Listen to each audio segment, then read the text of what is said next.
मैनू एक गाथा याद आई। गौतमी नाम की एक भगतनी हुई है बौद्ध जगत दे च। इहदा किधरे इकलौता लड़का बेवा सी, इकलौता लड़का चलाना कर गया 3-4 साल का। अजे भिक्षुणी नहीं हुई सी। गोद दे चुक के उसे लाश नूं रोंदी फिर रही सी और उसका रोना पिंड वालियां कोल देखिया नहीं जाता सी। बेचारी बेवा ते पहले ही सी, संतान तो भी हीणी हो गई, पति ते है नहीं सी, बच्चा सी ओदे हासरे ते जी रही सी, वो भी नहीं रहा। किसी नूं तरस आया, उन्होंने कह दिता शहर दे महात्मा बुद्ध आए ने, शाम नूं कथा करदे ने, सवेरे कथा करदे ने। जद कथा करदे ने ये बच्चा उन्हां दे कदमां च रख दे, जे रोना ही ते उत्थे ही रोई। एक ही घर घर दे दरवाजे अगों रो रही है, गली गली दे च रो रही है। लाश नूं चुक के पागल जी लगदी सी, सारियां दुख ने पागल कर दिता सी। मैं सवेरे भी अर्ज कीती है, किसी नूं दुख पागल कर देंदा, किसी नूं सुख पागल कर देंदा। किसी नूं सुख अपनी थां तो हिला के रख देंदा है, किसी नूं दुख अपनी थां तो हिला के रख देंदा है। समझ तो मनुख थल्ले चला जाता है। उसकी समझ दे च भी कुछ नहीं आ रहा सी। दुख का इतना अंधेरा, दुख का इतना अंधकार, कुछ भी नहीं दिखाई दे रहा सी। ज़ारो ज़ार रो रही सी, बस रोण तो बिना होर कुछ भी नहीं सी। तो तरस आया किसी नूं उसकी हालत ते। जा तू पिंड दे च आए हुए ने, सवेरे शाम वो परमात्मा की गल करते हैं। तू रोना ही है, चीखना ही है, उथे चीख। कहते ने यह गल सुन के बजी उस थां ते जिथे महात्मा बुद्ध सन, बच्चे नूं अगे रख के रोंदी हुई ते गई। रोना होर वध गया और इको ही सुर नाल आखी जाए, तुसी मेरा सहारा हो, इसनूं जवाओ। मैं इस तो बिना नहीं जी सकती, मेरा कोई सहारा नहीं, मेरा कोई आसरा नहीं। कहते ने बहुत सुखियारे ते बहुत दुखियारे दे उत्ते ज्ञान का भी असर नहीं आता, कतई नहीं आता। ऐसी हालत महाभारत दे समय भी हुई सी। चक्रव्यूह दे च फस के जद धोखे नाल अभिमन्यु नूं मार दिता गया, लाश चुक के अर्जन कृष्ण दे कोल ले गया। आखे इसनूं जवाओ, इस तो बिना मैं नहीं जी सकता।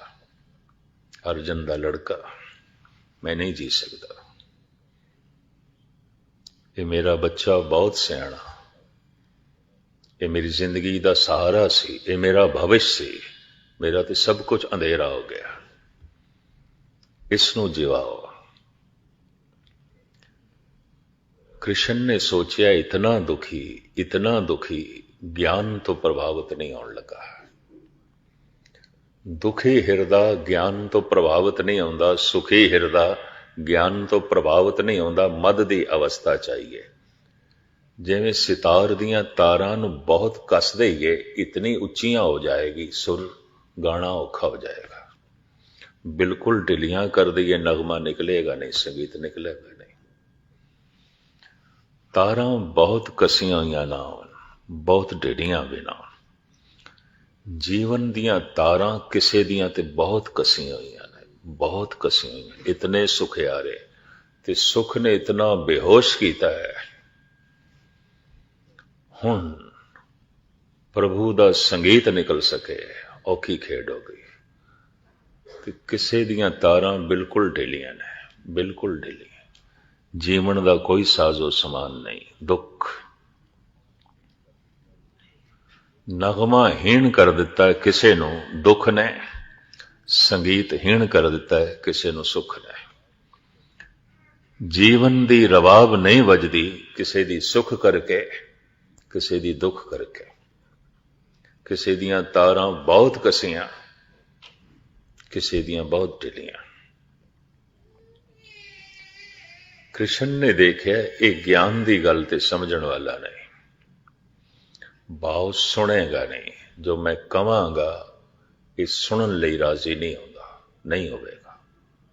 ਔਰ ਇਹ ਵੀ ਮੈਂ ਅਰਜ਼ ਕਰਾਂ, ਜੋ ਦੁੱਖ ਲੈ ਕੇ ਇੱਥੇ ਆ ਗਿਆ ਆਪਣਾ, ਕਮ ਸੇ ਕਮ ਹੋਰ ਤੇ ਸਾਰਿਆਂ ਨੂੰ ਸੁਣ ਲਏਗਾ, ਗੁਰੂ ਨੂੰ ਨਹੀਂ ਸੁਣ ਸਕਦਾ। ਤੇ ਜੋ ਸੁੱਖਾਂ ਦੀ ਭਾਵਨਾ ਲੈ ਕੇ ਆ ਗਿਆ ਜਾਂ ਸੁੱਖ ਹੀ ਲੈ ਕੇ ਆ ਗਿਆ, ਮੁਸ਼ਕਿਲ ਹੈ ਗੁਰੂ ਨੂੰ ਸੁਣ ਸਕੇ, ਨਹੀਂ ਸੁਣ ਸਕੇਗਾ। ਮੱਧ ਦੀ ਅਵਸਥਾ ਚਾਹੀਦੀ ਹੈ, ਦਰਮਿਆਨੀ ਅਵਸਥਾ ਚਾਹੀਦੀ ਹੈ। ਕ੍ਰਿਸ਼ਨ ਦੇ ਹੱਥ ਦੇ ਇੱਕ ਸੋਨੇ ਦਾ ਕਰਮੰਡਲ ਸੀ ਦਿੱਤਾ, ਅਰਜਨ ਨੂੰ ਆਖਿਆ ਸਾਹਮਣੇ ਸਰੋਵਰ ਤੋਂ ਭਰ ਲਿਆ। ਦੇਖਦੇ ਹਾਂ, ਨਾ ਉਮੀਦੀ ਦੇ ਵਿੱਚ ਇੱਕ ਉਮੀਦ ਦੀ ਕਿਰਨ ਦਿਖਾਈ ਦਿੱਤੀ, ਅੰਧੇਰੇ ਦੇ ਵਿੱਚ ਥੋੜੀ ਰੋਸ਼ਨੀ ਦਿਖਾਈ ਦਿੱਤੀ। ਇਹ ਪਾਣੀ ਮੰਗਾਇਆ, ਸ਼ਾਇਦ ਕੋਈ ਮੰਤਰ ਪੜਨਗੇ, ਸ਼ਾਇਦ ਅਬਮੰਨੂ ਨੂੰ ਜ਼ਿੰਦਾ ਕਰ ਦੇਣਗੇ। ਭਜਿਆ ਹੋਇਆ ਗਿਆ, ਸਰੋਵਰ ਦੇ ਚੋਂ ਕਰਮੰਡਲ ਭਰ ਕੇ ਲਿਆਇਆ, ਕ੍ਰਿਸ਼ਨ ਦੇ ਅੱਗੋਂ ਰੱਖਿਆ, ਆਖਿਆ ਭਗਵਨ ਜਿਵਾਓ ਮੇਰੇ ਬੱਚੇ ਨੂੰ। ਕ੍ਰਿਸ਼ਨ ਕਹਿੰਦੇ ਨੇ ਇੰਜ ਕਰ, ਇਸ ਪਾਣੀ ਨੂੰ ਉੱਥੇ ਹੀ ਡੋਲ ਕੇ ਆ ਜਿੱਥੋਂ ਲੈ ਕੇ ਆਇਆ। ਹੈਰਾਨ ਹੋਇਆ, ਹੁਣੇ ਆਖਿਆ ਨੇ ਭਰ ਕੇ ਲਿਆਓ, ਹੁਣ ਕਹਿੰਦੇ ਨੇ ਉੱਥੇ ਹੀ ਡੋਲ ਕੇ ਆਓ ਜਿੱਥੋਂ ਭਰ ਕੇ ਲਿਆਂਦਾ ਹੈ। ਪਰ ਇਤਨਾ ਦੁਖਿਆਰਾ ਬੰਦਾ, ਔਰ ਉਸ ਦੁੱਖ ਦੇ ਜੋ ਮਾੜੀ ਜਿਹੀਆਂ ਉਸਨੂੰ ਕਿਰਨ ਦਿਖਾਈ ਦਿੱਤੀ ਹੈ, ਉਸ ਕਰਕੇ ਉਸ ਦੇ ਅੰਦਰ ਫੁਰਤੀ ਸੀ, ਇੱਕਦਮ ਕਰਮੰਡਲ ਚੁੱਕਿਆ, ਭੱਜ ਪਿਆ, ਡੋਲ ਆਇਆ, ਪਾਣੀ ਡੋਲ ਆਇਆ, ਅੱਗੋਂ ਰੱਖਿਆ ਕਰਮੰਡਲ, ਆਖਿਆ ਭਗਵਾਨ ਹੁਣ ਅਭਮੰਨੂ ਨੂੰ ਜ਼ਿੰਦਾ ਕਰੋ। ਕਰਦੇ ਹਾਂ, ਪਰ ਇੰਜ ਕਰ, ਜਿਹੜਾ ਪਾਣੀ ਤੂੰ ਡੋਲ ਕੇ ਆਇਆ ਨਾ, ਉਹੀ ਕੱਢ ਲਿਆ, ਉਹੀ ਕੱਢ ਲਿਆ।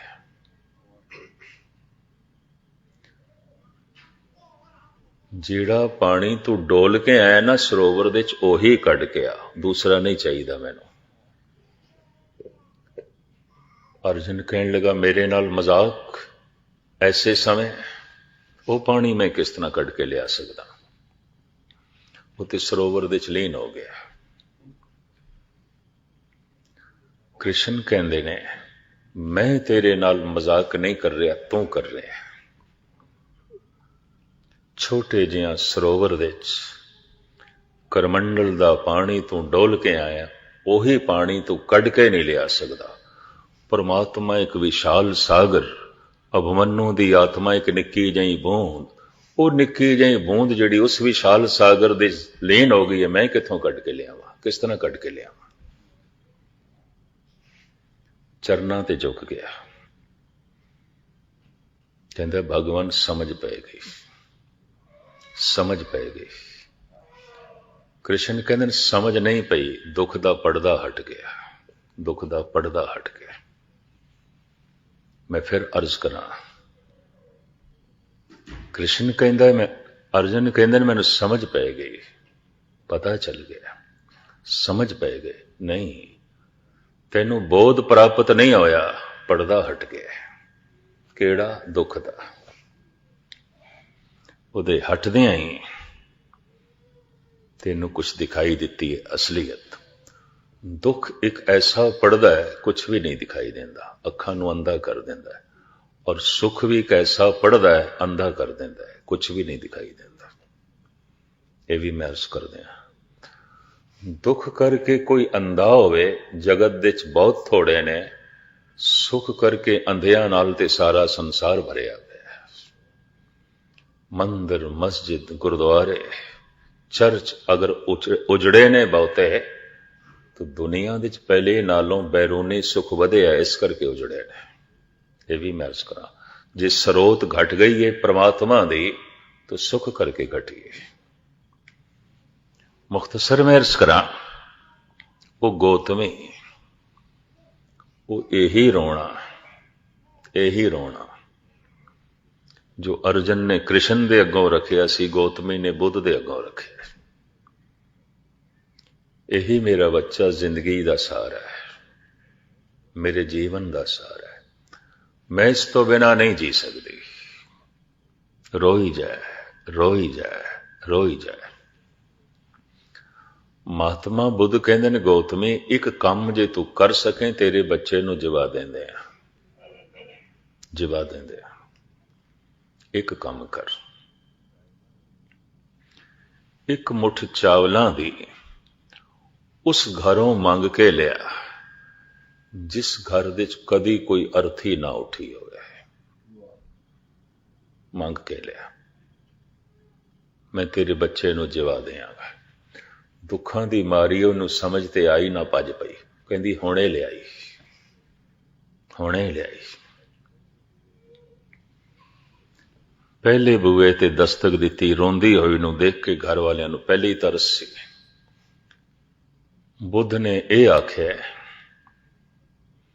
एक चावल दी मुठ उस घरों मंग के लिया जिथों कोई अर्थी ना उठी हो।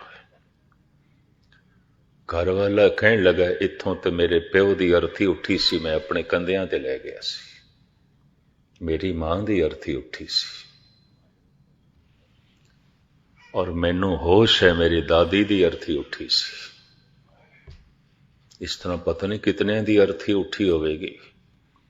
चावल ले जाने ने ते भावें मणा दे हिसाब नाल लै जा, साडे कोल बहुत ने,